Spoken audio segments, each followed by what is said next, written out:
Welcome back बच्चों। साक्षी educational academy में आपका बहुत बहुत स्वागत है। आज हम चलते हैं क्लास 9th के मैथ में और आपका एक नया चैप्टर चालू होने जा रहा है, बहुपद। कौन सा? बहुपद।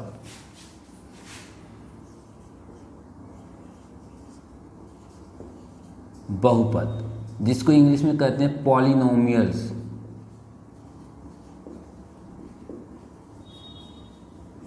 पॉलिनोमियल्स, बहुपद या पॉलिनोमियल्स इसको कहते हैं। बहुपद क्या होते हैं? नाम से देखो स्पष्ट है कि बहुपद यानी जिसमें एक से अधिक पद हो या एक पद भी हो।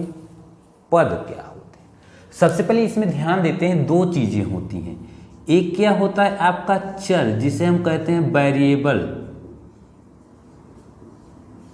एक होता है आपका अचर, जिसको हम कहते हैं कांस्टेंट। ओके, चर यानी वेरिएबल आपका और अचर यानी कांस्टेंट हो गया आपका। ठीक है, अब यहां पे देखिए, ये किसी भी वैल्यू को एब्जॉर्ब कर सकता है। इसको एक निर्देशित करने के लिए किसी अक्षर की आवश्यकता होती है, जैसे आपका x, y, z, a, b, c, p, q, r etcetera. ठीक है ना, ये सभी चीजें। ठीक है, यहाँ पे कांस्टेंट क्या होता है? जैसे वेरिएबल यानी 1 2 3 4 5 6 ऐसे डॉट डॉट डॉट। ठीक है ना, ये। अब देखो, इस चर का मान जो होता है वो बदल सकता है, वो बदलता ही रहेगा आपका। क्लियर?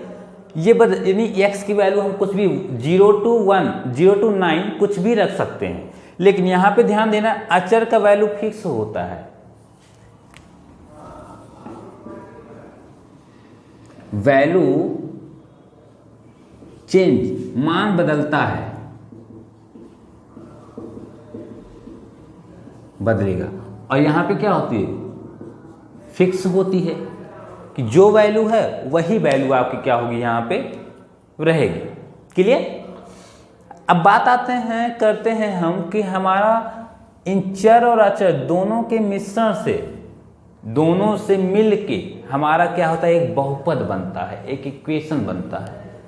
बहुपद में आपका सबसे पहले जान लेते हैं कि पद क्या होता है।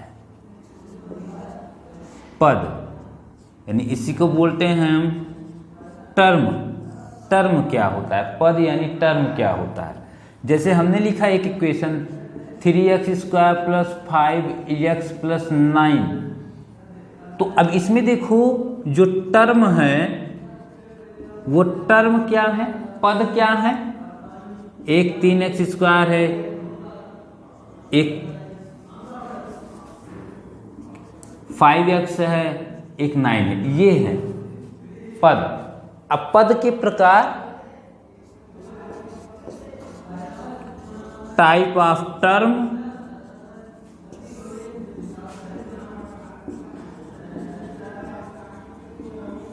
पद के प्रकार क्या क्या होते हैं तो देखेंगे। पहला है आपका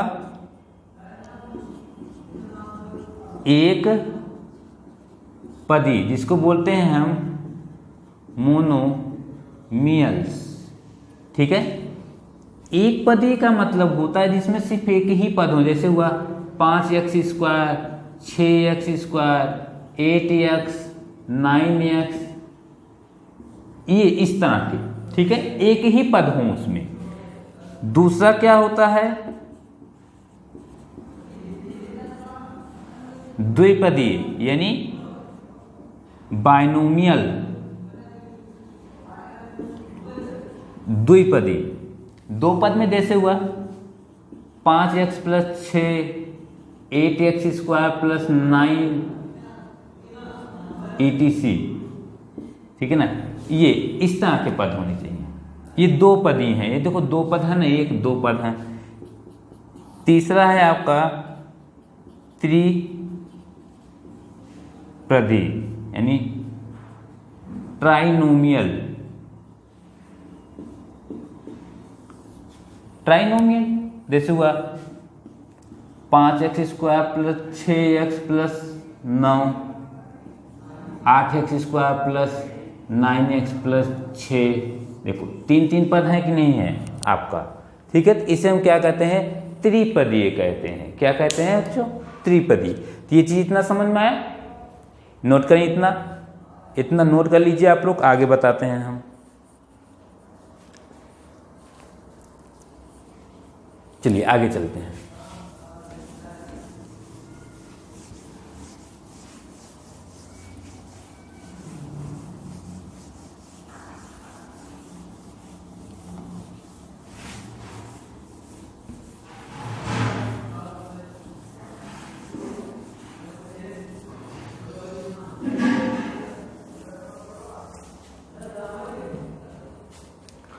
अब देखो ये तो पद के अनुसार हो गया डिवीजन, अब घात के अनुसार।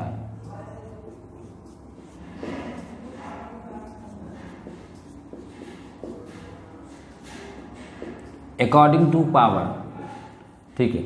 अब देखिए होगा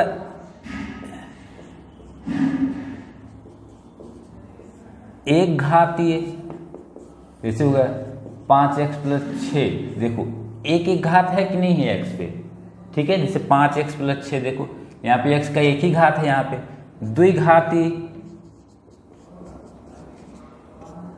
द्विघाती यानी मैक्सिमम पावर क्या है, 5x² प्लस 6x प्लस 9, देखो मैक्सिमम पावर कितना है, 2 है। त्रिघाती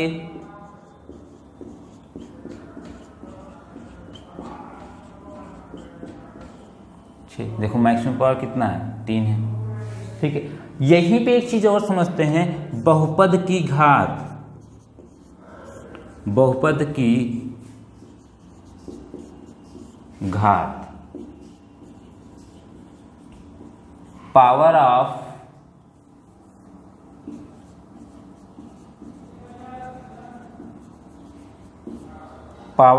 पॉलिनोमियल्स, पावर ऑफ पॉलिनोमियल्स। तो देखो इक्वेशन में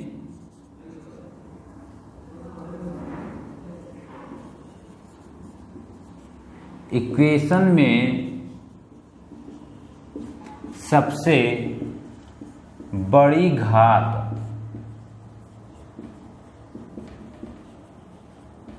होती है। जैसे एग्जाम्पल में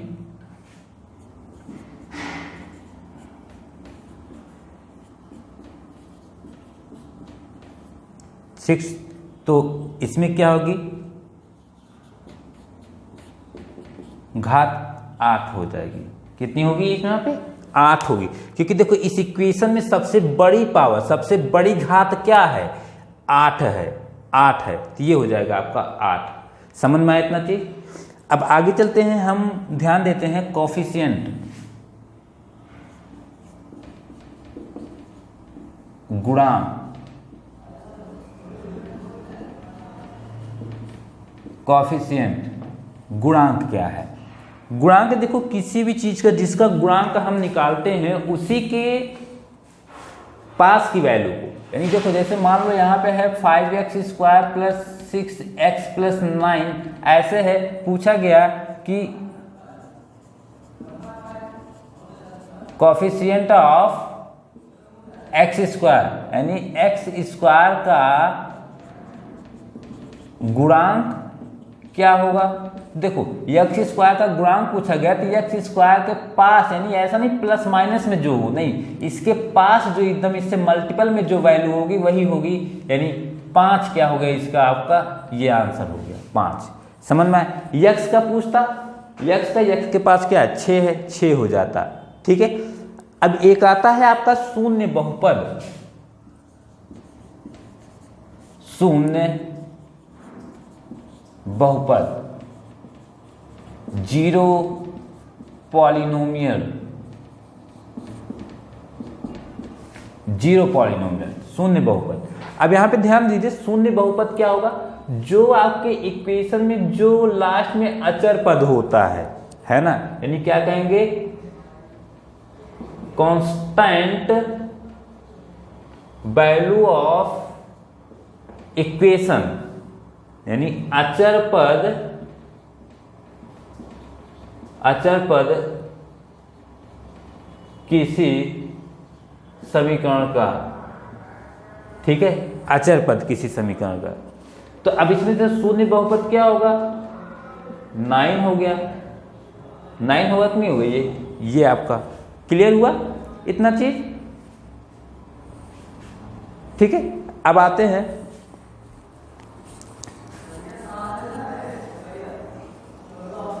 इतना नोट करिए आप लोग,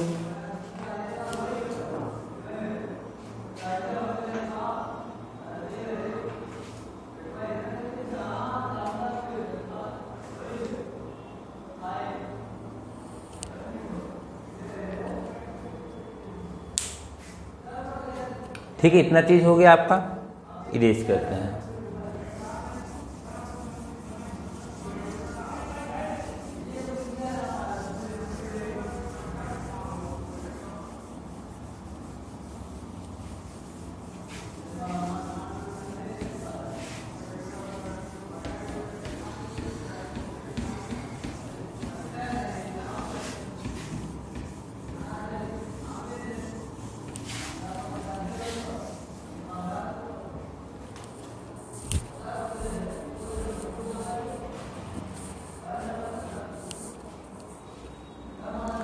ठीक है, तो ये था आपका बहुपद का एक इंट्रोडक्शन कि बहुपद में क्या क्या चीज़ें होती हैं। अभी बहुत सी चीज़ें होती हैं, आगे बताई जाएंगी आपको। बहुपद के शून्य क्या है, इसका हम फैक्टर कैसे करते हैं, शेषफल प्रमेय क्या होता है ना। तो इन सभी चीज़ों पे हम चर्चा करेंगे, बात करेंगे, ठीक है। तो तब तक के लिए आप वीडियो पे बने रहिए। चैनल पे नए हैं सब्सक्राइब करें, शेयर करें अपने फ्रेंडों तक, लाइक करें, ठीक है। और मिलते हैं नेक्स्ट वीडियो पे।